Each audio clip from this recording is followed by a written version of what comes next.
had a patient in Memphis, and they transferred him from the prison hospital. He'd been beaten by fellow inmates and was in a persistent coma. How old was he? Early 20s. And there was no indication he was ever going to regain consciousness. But in every other respect, he was perfectly healthy. He possibly could have lived for years. You were trapped in a bed, right? That's not no kind of life. So you felt sorry for him, yeah? No. I said he was a prisoner. A life sentence for a string of murders. This guy was irredeemable. And at the same time, Maggie had a patient. A 14-year-old little girl. A straight-A student, a violinist. A precious, precious little girl with a congenital heart defect. And she needed a transplant. She was dying. And she was running out of time. And your patient was a match. Even if we could have turned things around and brought this guy back, then what? He serves his sentence on the state's dime, possibly killing other inmates just to pass the time. I did what I did, and I'm not proud of it, but I saved a life, a worthwhile life, and I took out someone who didn't deserve a second chance.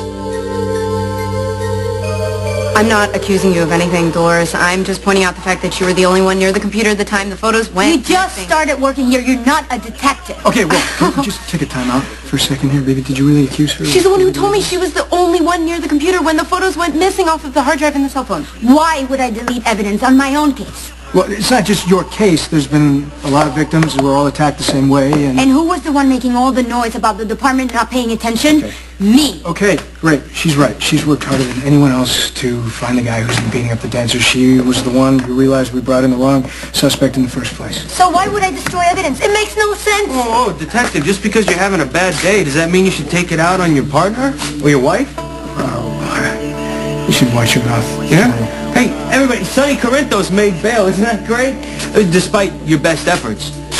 I'm assuming they were your best efforts, right? There's no way that you would let somebody get off killing a child, even if he was your father. Something happened, Kay? I don't know. I mean, it's probably nothing. I've had a lot on my mind, and frankly, what you're suggesting is ridiculous. What happened? What happened was, when we last spoke, when Dante interrupted us, he told me that Sonny had been arrested, that he apparently tried to kill Anthony Sakara, and 2 people were killed. Those are very serious charges. Yeah, and someone was trailing Anthony Sakara. They shot out his tires on a windy stretch of Highway 115. His car veered into another vehicle, killing a father and his little daughter.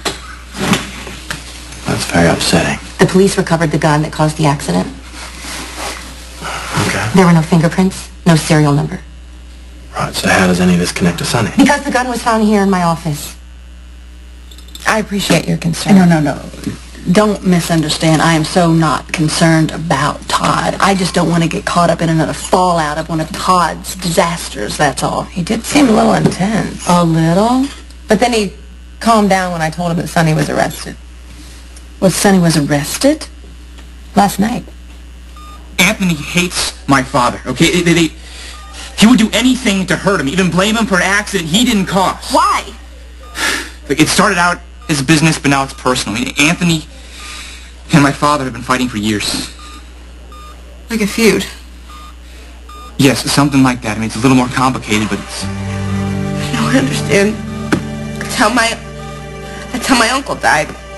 You know, it starts out one man wants revenge, the other man wants to get even, and then before you know it, there's a car chase, and the one man shoots out the other man's tires, and then they don't care about the innocent people that are on the road.